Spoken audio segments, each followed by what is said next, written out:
राधे राधे भक्तों, जय श्री कृष्ण। आज की वीडियो में हम बात करेंगे शनिदेव की पूजा विधि और व्रत कथा के बारे में। सर्वप्रथम शरीर की शुद्धि हेतु अंजलि में जल लेकर ऐसा कहें, हे अंजलि जल आप गंगा जल बन जाए और मेरे तन को पवित्र करें, और फिर उसे अपने ऊपर छिड़क ले। इसके बाद गणेश जी का सुमिरन करें और उन्हें प्रणाम करें। इसके बाद दाहिनी हथेली में पान, सुपारी, अक्षत, तिल, गंगा जल, द्रव्य और फूल, बिल्व पत्तर, चंदन इस प्रकार उच्चारण करे, हे शनिदेव मैं कलयुग वासी हूँ, पृथ्वी लोक में मेरा वास है, मेरा अमुक नगर है, अमुक मास है, अमुक पक्ष है, अमुक तिथि और अमुक नक्षत्र है। आप मेरे समस्त कष्टों को नष्ट करें, मैं आपका संकल्प करता हूँ। इसके पश्चात हथेली की वस्तु शनिदेव के सिंहासन पर समर्पित कर दें। इसके बाद गंगा जल या साधारण जल से शनिदेव की मूर्ति को स्नान करावें। इसके पश्चात अक्षत, तिल, बिल्व पत्तर, पुष्प, चंदन, पुष्पांजलि श्रद्धा पूर्वक समर्पित करें। ऐसा कहकर हाथ जोड़कर क्षमा प्रार्थना करें। हे शनिदेव आप सूर्य के पुत्र हैं और यमराज के भाई, आप ही मेरा आधार है। मैं कर्महीन हूँ, क्रियाहीन हूँ। आप मेरी भक्ति को स्वीकार करें तथा मेरी भूल को क्षमा करें। आपको बारंबार नमस्कार है। शनिदेव कथा प्रारंभ। दोहा। आज्ञा दी गुरुदेव ने, दीना शीस झुकाए, कथा कहूँ शनिदेव की भाषा सरल बनाए।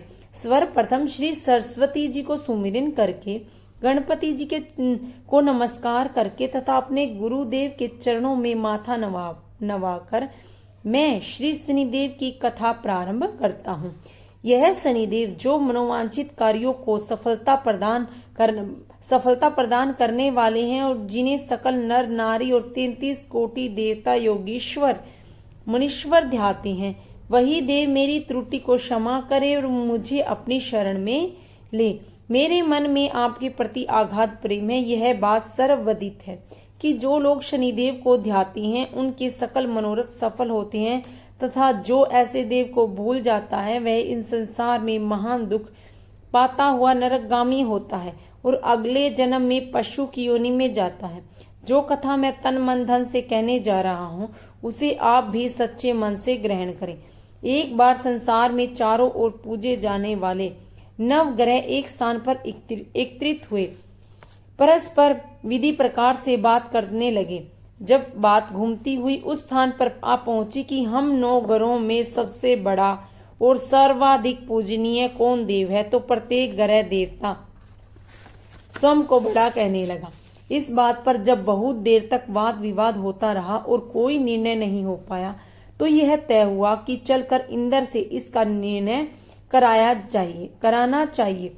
अतः वह 9 के 9 ग्रह इंद्रदेव के समक्ष उपस्थित हुए और उन सब की बातें सुनकर इंद्रदेव भी सोच में पड़ गए। किसे छोटा कहूं और किसे बड़ा, किसकी श्रद्धा का पात्र बने और किसके कोप का भाजन। अंत में सोच समझकर निर्णय न करते हुए वह बोले, मैं अल्प बुद्धि, इस बात का निर्णय करने में असमर्थ हूँ। मुझे तो आप सभी ही बड़े नजर आते हैं। मैं सभी का आदर सम्मान संभाव से करता हूँ। इस पर नवग्रह संतुष्ट नहीं हुए और हठ करने लगे कि इसका निर्णय आपको अवश्य करना चाहिए। तब देवराज बोले, आप मृत्यु लोक में जाइए, वहां एक अत्यंत न्याय प्रिय राजा विक्रमादित्य राज्य करता है। आप उसके पास जाइए, वह अवश्य आपका कोई न कोई उचित निर्णय कर देगा। इंद्र से निराश होकर नवग्रह मृत्यु लोक में जाने को तत्पर हो गए। देवराज इंद्र ने जब उन्हें वहां से जाते देखा तो प्रसन्न होकर चैन की सांस ली। इस धर्म संकट से निकलना उनके लिए सचमुच ही कितना दुष्कर था, पर अपनी चतुराई से अपने ऊपर आए इस संकट को राजा विक्रमादित्य पर टाल दिया। उज्जैन नगरी की उन दिनों सारे भारत में धाक थी। एक तो वहां राजा विक्रमादित्य के दरबार में बड़े बड़े ज्ञानवान लोगों का सम्मेलन होता रहता था, दूसरी उस न्याय प्रिय राजा के न्याय से उज्जैन नगरी का सारे भारत में डंका बजता रहता था। स्वर्ग में जब नवग्रहों का निर्णय न हो पाया तो अपने अपने विमानों पर आरूढ़ हो मृत्यु लोक में आ पहुंचे। ठीक उस समय जब राजा विक्रमादित्य का दरबार ठसाठस यानी बहुत भरा हुआ था, नवग्रहों को इकट्ठे देखकर विक्रमादित्य अपने सिंहासन से उठ खड़े हुए और सभी देवों को सम्मान पूर्वक आसन ग्रहण करने को कहा, किंतु राजा के इस सम्मान को किसी भी ग्रह देवता ने स्वीकार नहीं किया। जब विक्रमादित्य ने प्रसन्नवाचक दृष्टि से उनकी ओर देखा तो बृहस्पति जी ने आगे बढ़कर दृढ़ स्वर में कहा, हे राजन, हम यहाँ पर तब तक आसन ग्रहण नहीं करेंगे जब तक कि आप हमारा यह निर्णय नहीं करेंगे कि हम लोगों में सबसे बड़ा कौन है। राजा अपने ऊपर आए इस धर्म संकट को देखकर पल भर में तो घबरा गया, परंतु शीघ्र ही उसने स्वयं को संभाल लिया। उसने अपने मन में एक युक्ति सोच ली। दरबार में छोटे छोटे आसनों की एक पंक्ति प्रवेश द्वार तक चली गई थी। राजा ने उन लोगों से कहा कि आप यहाँ पर आसन ग्रहण कीजिए, मैं सोच समझकर अभी अपना निर्णय करता हूँ। यह कहकर राजा अपने सिंहासन पर बैठ गया। सिंहासन के निकट ही जो आसन था उस पर भागकर बृहस्पति जी जा बैठे और उसके अगले आसन पर सूर्यदेव जा बैठे। सूर्य के निकट ही चंद्रमा और फिर इस क्रम में बुध, मंगल, राहु, केतु इत्यादि ने भी अपना अपना आसन ग्रहण कर लिया। पंक्ति में 8वें थे भार्गव, किंतु उन्हें भी संतोष था कि उनके बाद शनिश्चर बैठेंगे। किंतु आसन प्रवेश द्वार के समीप होने के कारण और सबसे अंत में होने के कारण शनिदेव उस पर नहीं बैठे। राजा विक्रमादित्य ने सोचा था कि जो ग्रह उस अंतिम आसन पर बैठेगा वह उसी को विनय और दयाशील के आधार पर बड़ा कह देगा, पर वहां तो बात ही दूसरी हो गई। शनिदेव अति क्रोधी और विकट स्वभाव के देवता हैं। जब वह नहीं बैठे तो 8 ग्रह खिलखिलाकर हंस पड़े। अपना इस प्रकार अपमान होते देखकर शनिदेव की आंखें क्रोध से लाल हो गई और भ्रिकुटी तन गई। क्रोध से कांपते हुए बोले, राजन, तुम मुझसे बैर लेकर तुमने अच्छा नहीं किया। क्या समझकर तुमने मुझे इस प्रकार से अपमानित करना चाहा और क्यों मुझे तले बिठाना चाहा? चांद ग्रह का प्रभाव 2.25 दिन रहता है। सूर्य, शुक्र, बुध का प्रभाव केवल आधा मास, सोम और मंगल 2 मास, गुरु 13 मास, राहु और केतु 18 मास रहते हैं, जबकि मैं 7.5 वर्ष तक रहता हूँ। इसलिए हे राजन, अब तू सावधान हो जा। तूने जो मेरा अपमान किया है उसका दंड तुझे अवश्य मिलेगा। राजा के कुछ दिन तो आराम से बीते, लेकिन शीघ्र ही शनिदेव की कोप दृष्टि फिरी और राजा पर 7.5 आ गई। उन्हीं दिनों एक व्यापारी कुछ घोड़े बेचने के लिए उज्जैन नगरी में आया। सुंदर सुंदर घोड़े देखकर राजा का जी ललचा गया। राजा ने उन्हें खरीदने का आदेश दिया। घोड़ों में एक घोड़ा भंवर नाम का था। राजा उस पर चढ़कर देखने लगे। कुछ दिन तक तो घोड़ा राजा के लिए वहीं घूमता रहा, लेकिन फिर सहसा भाग खड़ा हुआ। राजा को बड़ा अचंबा हुआ।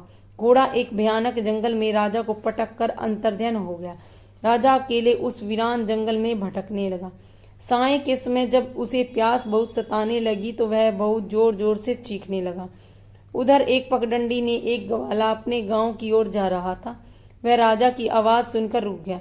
राजा उसके पास गया। ग्वाले ने उसकी व्यथा जानकर उसे निकट की नदी में ले जाकर पानी पिलाया। पानी पीने के बाद राजा स्वस्थ हो गया और प्रसन्न होकर उसने ग्वाले को अपने हाथ की अंगूठी उतार कर दी और उससे कहा कि मैं उज्जैन नगरी का रहने वाला हूँ, यहाँ रास्ता भटक गया हूँ, तुम मुझे रास्ता दिखाओ। तब ग्वाला उसे अपने साथ गांव ले आया। वहां एक मिष्ठान की दुकान पर राजा ने मिठाई खा पीकर भूख मिटाई और दुकानदार को भी एक अंगूठी उतार कर दी।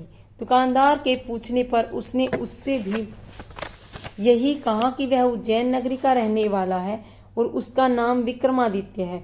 फिर वह दुकान के बंद होने तक वहीं बैठा दुकानदार से बातें करता रहा। उस दिन दुकानदार की बिक्री बहुत हो गई। उसने सोचा कि यह भाग्यवान पुरुष है जो इसके आने से आज मेरी इतनी बिक्री हुई है। इसीलिए रात होने पर वह उससे बोला कि वह उसके साथ उसके घर चले और उसके साथ ही भोजन भी करे। राजा मान गया। जब वह दोनों घर पर पहुंचे तो दुकानदार की पत्नी ने उनका बड़ा स्वागत सत्कार किया और अतिथि के लिए विशेष रूप से भोजन तैयार किया।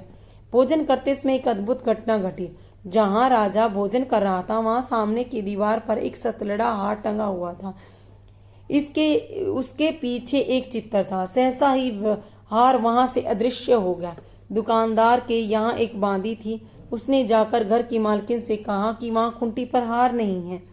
जब बात दुकानदार तक पहुंची तो राजा ने से पूछा। राजा बोला, मुझे तो मालूम नहीं, तुम्हारे और मेरे अतिरिक्त तो वह यहाँ कोई था ही नहीं। सच सच बताओ, हार कहाँ है? मुझे मालूम नहीं। राजा फिर बोला, मेरे पास कोई हार नहीं है। जब निर्णय नहीं हो सका तो दुकानदार राजा को उस नगर के राजा के पास ले गया। उस नगर के राजा ने जब विक्रमादित्य की भोली भाली सूरत देखी तो बोला कि यह व्यक्ति कभी चोरी नहीं कर सकता। यह कहकर उसने विक्रमादित्य को छोड़ दिया। विक्रमादित्य जब नगर में यूं ही इधर उधर घूम रहा था तो उस नगर के एक तेली ने उसे कहा कि वह उसके यहाँ काम कर ले तो वह उसे रहने का स्थान और खाने की सामग्री भी देगा। राजा मान गया। तेली उसे अपने घर ले आया। वहां राजा सारा दिन राजधानी पर बैठा उसकी बैलों को हाँकता रहता और तेली बाजार में तेल बेच आता। जब वर्षा ऋतु आई और मूसलाधार वर्षा होने लगी तब धानी पर बैठे हुए विक्रमादित्य ने मौज में आकर ऊंचे ऊंचे स्वर में राग अल्पना आरंभ कर दिया। निकट ही उस नगर के राजा का राजमहल था। वहां खिड़की में बैठी राजकुमारी ने जब राजा का मधुर स्वर में गीत सुना तो अपना दिल हार बैठी। उसने बांदी को पता करने के लिए भेजा। बांदी वहां राजा को गाते देखकर लौटी तो राजकुमारी से बोली कि वहां पर तो कोई अति सुकुमार नवयुवक बैठा मस्ती में आंखें बंद किए गा रहा है। राजकुमारी ने सुना तो वह उसने अन्न जल का त्याग कर दिया। रात तक जब उसने कुछ नहीं खाया तो रानी ने आकर उसे समझाया, पर वह बोली कि वह तो उस गाने वाले से ही शादी करेगी। रानी ने जाकर राजा से कहा कि राजकुमार एक तेली पर मोहित हो गई है। राजकुमारी एक तेली पर मोहित हो गई है और उसे ब्याह रचाना चाहती है। राजा ने सुना तो उसे बहुत क्रोध आया। उसने तेली के घर से विक्रमादित्य को बुलाया और उसके हाथ कटकाट कर जंगल में फिकवा दिए। यहाँ यह बात जब राजकुमारी को पता चली वह और भी अपनी बात पर दृढ़ हो गई। बोली, मैंने तो उसी को वर लिया है, वह चाहे कैसा भी हो उसी से विवाह करूंगी। बेटी की हट देखकर लाचार हो राजा ने दोबारा विक्रमादित्य को नगर में बुलाया और उससे राजकुमारी का मामूली ढंग से पाणी ग्रह करवाया और एक साधारण मकान में दोनों को बसा दिया। दोनों वहीं रहने लगी। एक दिन जब विक्रमादित्य सोया हुआ था तो स्वप्न में उसे शनिदेव नजर आए। विक्रमादित्य ने उनके सामने नमस्कार किया और क्षमा याचना की। शनिदेव ने उसे आशीर्वाद दिया और बोले कि अब तुम्हारी 7.5 यानी 7 वर्ष खत्म हो गए हैं। राजा बोला, मुझसे जो गलती हुई उसके लिए मुझे क्षमा कर दीजिए। शनिदेव ने मुस्कुराकर उसे आशीर्वाद दिया और राजा के दोनों बाजू दोबारा निकल आए। राजा ने अपनी पत्नी राजकुमारी को रात में जगाया नहीं। वह रात को उसके गले में बाहें डालकर सो गया। सुबह राजकुमारी की आंखें खुली तो उसने अपनी गर्दन में बाहें पड़ी देखी तो वह चौंक कर उठ बैठी। लेकिन शीघ्र ही विक्रमादित्य ने जाकर उसको सब बातों से अवगत करा दिया। जब वहां के राजा को यह बात मालूम हुई तो वह भागा भागा आया और अपंग को फिर से स्वस्थ देखकर चकित रह गया। उसने भी विक्रमादित्य से यही कहा कि ये सब शनिदेव की कृपा का फल है और विक्रमादित्य ने अपना वास्तविक परिचय भी उस राजा को दिया और सारा किस्सा विस्तार से सुनाया। सुनते ही राजा विक्रमादित्य के चरणों में गिर गया और क्षमा याचना करने लगा। बस यह खबर शीघ्र ही सारे नगर में फैल गई। दुकानदार को जब यह खबर मिली तो वह भागा भागा आया और विक्रमादित्य के पांव में लौटने लगा। विक्रमादित्य ने उसे उठाया और आसन पर बिठाया और कहा, तुम घर जाकर उस कुंटी पर देखो, हाथ टंगा होगा। और सच ही दुकानदार ने देखा, हाथ टंगा पाया। नौकरानियों के साथ लश्कर समेत विक्रमादित्य को विदा किया। राजा विक्रमादित्य जब राजकुमारी को लेकर अपनी नगरी उज्जैन में लश्कर समेत पहुंचा तो सारी नगरी में उत्साह छा गया। अपने राजमहल में प्रवेश करने से पूर्व विक्रमादित्य ने नवग्रह की पूजा की और शनिदेव को सर्वोच्च स्थान दिया। साथ ही उसने नगर भर में ढिंढोरा पिटवा दिया कि शनिदेव मनोवांछित फलों को देने वाले हैं और नवग्रह में सर्वोच्च स्थान रखते हैं। इस प्रकार शनिदेव को मना कर विक्रमादित्य ने अपने राज्य, यश और कीर्ति को प्राप्त कर लिया। बोलो श्री शनिदेव की जय, बोलो श्री नवग्रह की जय। दोहा, जैसी सुनी तैसी कही, इसमें झूठ न साच। विक्रम भूप इतिहास को सज्जनों देखो बाँच। सुने सुनावे शनि कथा, गावे जो चितलाए, सत्य वचन है संत का, बाको संकट जाए। साढ़े साती हटाने के लिए शनिदेव से प्रार्थना। साढ़े साती शक्ति के मालिक विनती ये मंजूर करो, अशुभ दृष्टि अब है शनिदेवा मेरे तन से दूर करो। कंपित कर दी काया मेरी अशुभ साढ़े साती रानी ने, जीवन को अंधेर किया है तेरी शक्ति भवानी ने।